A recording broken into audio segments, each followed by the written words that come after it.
We always hear about people coming to America, right? The whole idea of opportunity. Yeah, the classic narrative. But have you ever really stopped to think about the opposite? Americans actually deciding to pack up and leave. It's not something you hear about every day, for sure. Exactly. But this article we're looking at today, The Great American Exodus, understanding the surge in emigration during Trump's era, it suggests maybe this is a bigger trend than we realize. That's right. It's not just a handful of people. This piece really digs into a potential, well, a noticeable increase in Americans heading out during those years. And it tries to unpack why.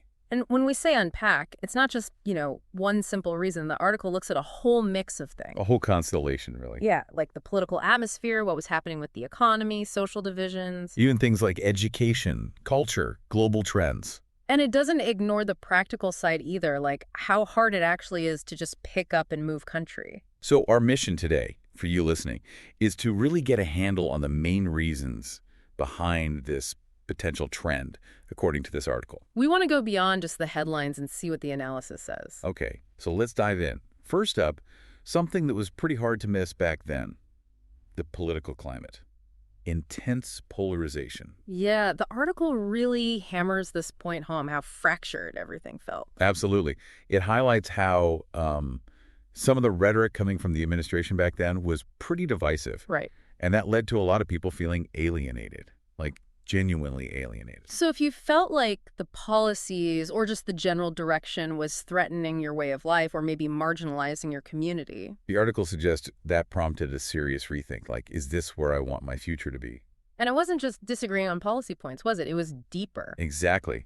The article describes this polarization as creating these really deep ideological chasms, pressure to pick a side, and that just fueled conflict, not just in Washington, but like everywhere, in communities, families even. So the key thing here for the listener is understanding how that level of division can really shake someone's fundamental sense of belonging. Right. And suddenly the idea of a more stable political environment somewhere else starts to look pretty appealing. The article draws a direct line there between feeling that division and thinking about leaving. It does. It suggests it wasn't just abstract disagreement. It was people actively seeking places more in line with their basic values, their hopes for the future, almost like searching for a refuge from the constant conflict. And the article mentions that desire for, personal autonomy, feeling safe from oppression. Yes, that's a powerful point it makes.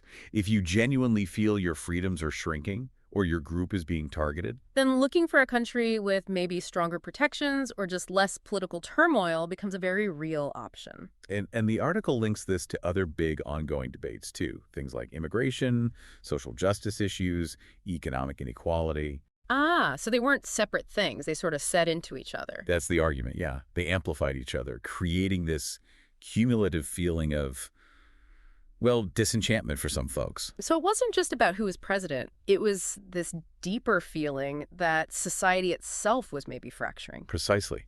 And that, the article suggests, is what drove some people to look for that sense of community, that belonging, somewhere else, even if it meant leaving everything familiar behind. Wow, so that search for a less polarized place could be a really strong push factor. It really highlights how much a nation's political weather can impact very personal life choices.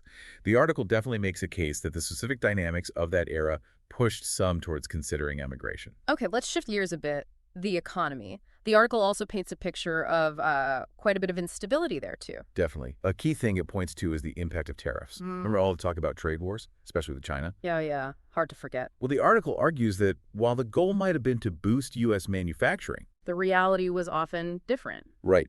For many, it meant higher costs for consumers, and for businesses that relied on imports, it squeezed their profits. So more uncertainty, market ups and downs. Exactly. That created a lot of volatility, a background hum of economic anxiety. The takeaway is how these big trade policy decisions can trickle down and create real insecurity for individuals. So policies meant to strengthen the economy kind of backfired for some, creating job jitters. That's the gist of the article's point.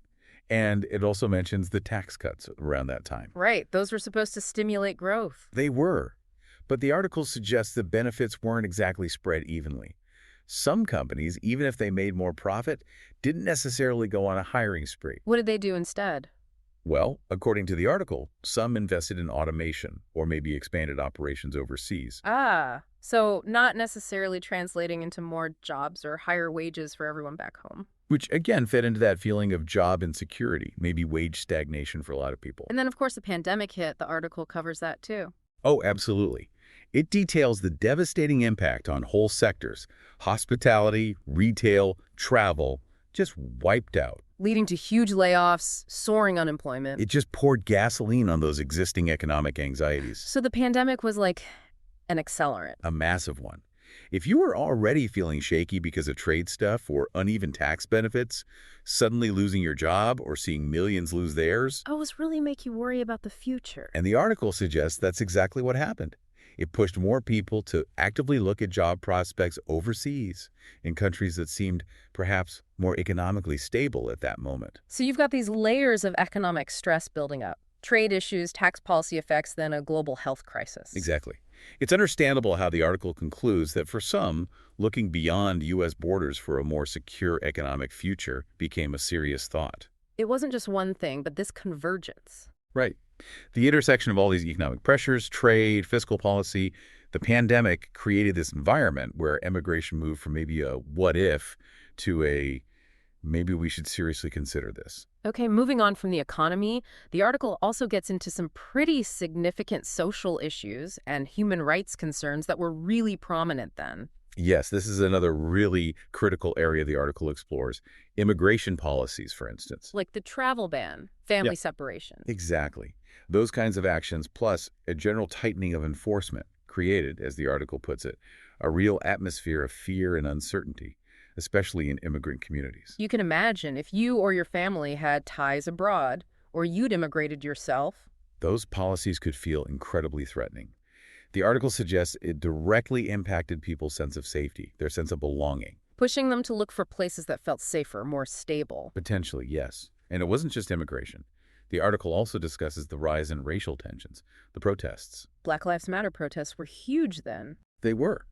And the article notes that the government's response to those movements led to further disillusionment for many people who were advocating for social justice. So a feeling that the country wasn't moving in the right direction on equality. Right. And that prompted some, according to the piece, to look towards countries they saw as having stronger commitments to human rights, more progressive track records. It really speaks to that need to live somewhere that reflects your core values, doesn't it? Absolutely. If you feel a fundamental disconnect, especially on something as crucial as human rights, the article argues that can be a very powerful push factor. The article also mentions LGBTQ plus rights. It does. It describes that period as turbulent for LGBTQ plus rights, pointing to rollbacks of certain protections. Like in the military. Yeah. And with discrimination protections. Yes. And the article suggests this created a sense of urgency within the community, leading some to explore options in places that more explicitly protect and prioritize their rights. So across these different social fronts, immigration, race, LGBTQ plus rights, the article is saying these concerns were actively shaping how people viewed the U.S. And, for some, giving them compelling reasons to think about leaving. The core idea is that a perceived erosion of human rights or social justice can be a strong motivator to seek refuge elsewhere. Basically, looking for a place where you feel safe, respected, and your rights are secure. Exactly. The article implies that for some individuals, the U.S. during that time no longer felt like that place. Now, here's something maybe less obvious the article brings up: education. More Americans looking for educational opportunities outside the U.S. Yeah, that's a really interesting angle. The article talks about the appeal of different academic environments, different teaching Yeah, styles. just the experience of living in another culture. Right. Exposure to different cultures, different perspectives. In our globalized world, that kind of international experience is seen as really valuable, personally and professionally.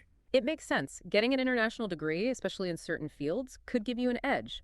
Plus, some foreign universities just have that global reputation, right? Definitely. Prestige is a factor. But the article also touches on practicalities. Concerns about the U.S. education system, maybe budget cuts, access issues. You compare to what's available elsewhere. Yeah. And crucially, cost. The article mentions that tuition fees can often be significantly lower abroad, plus there might be more scholarships available. Ah, the money aspect. That's huge. It is. So you've got the desire for A quality, perhaps more global education combined with potentially much lower costs. That's a strong pull. So it's not just about the adventure, it's also potentially a more practical financial decision for some students and families. And one more thing the article notes, the rise of online and hybrid learning. How does that fit in? Well, it makes it easier to access international education without maybe having to permanently relocate right away. It broadens the options. Interesting. So education is another piece of the puzzle. For younger people especially, the world's kind of their campus now. That's the idea. The article positions this growing interest in international education as another contributing factor to people moving out, even if it starts as just for studies. It's about how the global education landscape is shaping choices. Okay, the article also dives into something pretty deep. Cultural shifts and how those affected people's sense of national identity. This sounds complex. It is. The article talks about a noticeable resurgence of nationalism during that time. And with it, a shift in how American identity was being defined. Or exclusionary, maybe. That's what the article suggests, an emphasis on a narrower, more nationalistic identity that, frankly, alienated quite a few groups, people who felt their experience, their identity, wasn't reflected in that dominant narrative. So it's about feeling like you don't quite fit the mold anymore. Yeah. And the article specifically mentions how the portrayal of immigrants or minorities sometimes cast them as, threats.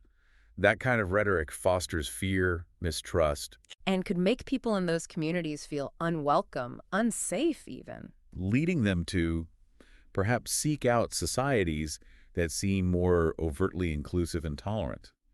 The article highlights a reaction, especially among younger people and marginalized groups. How so? They often felt more aligned with countries that actively celebrate diversity, pluralism, kind of the opposite of the direction they felt the U.S. was heading in. So a mismatch between their own values and the national mood. Exactly. The article suggests that for some, this wasn't just disagreement, it was also an identity crisis. Like, if this is what it means to be American now, does that include me? And that crisis could lead them to look elsewhere for a place where they felt a stronger sense of belonging. That's the argument. That these cultural shifts were powerful enough to make people reconsider their place in the U.S. and look for cultures that felt more aligned with their own sense of self and their values. And woven through all of this, the article talks about globalization, right? How our interconnected world plays into this. Absolutely. Globalization has changed everything about migration. The article stresses how technology, communication, it just makes the world feel smaller, more connected. Like the internet. You can research anything about another country now. Exactly. Yeah. Visa rules, cost of living, cultural norms, it's all online. That massively lowers the barrier to even thinking about moving abroad. It makes it seem less like a huge, scary leap into the unknown. Less daunting. Much less. And the article also mentions this idea of global citizenship. What's that about? It's this feeling some people have of belonging more to the world community than just one nation. A desire to experience different cultures, different ways of life firsthand. Just basic human curiosity, maybe? Wanting a broader view? Partly that. But the article also points to practical changes. Physical travel is generally easier and cheaper than it used to be. True. And some countries are actively trying to attract skilled workers, making their immigration policies a bit more welcoming. So opportunity pulling people out as well. Yes. Plus, think about online communities, expat groups, forums. Instant support network. Precisely. You can connect with people already living there, get advice, find community before you even move. It all makes the idea of emigrating feel more achievable, less isolating. So globalization isn't just a backdrop, it's actively facilitating this. That's what the article suggests. It makes it easier to research, easier to connect, easier to actually move, and it also fuels that desire for international experience, both a facilitator and a motivator. Okay, but the article doesn't just focus on the push and pull factors. It also gets real about the challenges, right? It's not easy to just leave. Not at all. The article is very clear about the complex legal and logistical hurdles. Emigrating involves navigating a real maze. Like visas. Oh, yeah. The application process can be incredibly complicated. Every country has different rules, proving you have a job lined up, showing you have enough money, maybe needing family connections. And the paperwork must be insane. It can be. Birth certificates, tax documents, reference letters, maybe getting official translations for everything. It's hugely time-consuming and, honestly, pretty daunting. And probably expensive, too. Definitely. The article mentions costs, piling up lawyers maybe, application fees, medical checks, vaccinations. It adds up fast, and can be a real barrier. Plus, things can change, right? Immigration rules aren't set in stone. Exactly. There's that uncertainty. Shifting political winds in the destination country could change residency requirements or immigration policies down the line. And that's just the bureaucracy. What about actually living there? Good point. The article brings up cultural differences, language barriers. Those are huge logistical challenges, too. Yeah. Adapting takes real effort. So tons of obstacles, yet people still do it. And that's the final point the article makes. Despite all these hurdles, the reasons for wanting to leave, the political, economic, social factors we've talked about, can be so strong for some individuals. Yet they find a way. They're motivated to navigate the complexity. Maybe they find alternative routes, like student visas or investor programs. The key takeaway is that the strength of the motivation can overcome significant practical barriers. It really shows how much weight those initial reasons carry, if people are willing to go through all that. It absolutely underscores the impact of those broader forces we've been discussing. Okay, so wrapping up our deep dive into this article, The Great American Exodus, it's really clear there wasn't just one single cause for this potential rise in emigration during the Trump years. Not at all. The main takeaway is how all these things were tangled together. The political division, The economic worries, job insecurity, the social and human rights concerns, plus the draw of education abroad, the cultural identity shifts, the opportunities and ease offered by globalization. and all balanced against those very real challenges of actually making the move. It's a complex web. And the article frames these not just as individual choices, but as reflecting something broader, maybe a wider sentiment about the country's direction at that time, felt by a significant number of people. Which leaves us with a pretty big thought to chew on, doesn't it? It does. How might these trends, these individual decisions adding up, actually reshape America, its society, its place in the world, looking ahead? Yeah, what are the long-term ripples from this? It's definitely something to think about long after this conversation ends.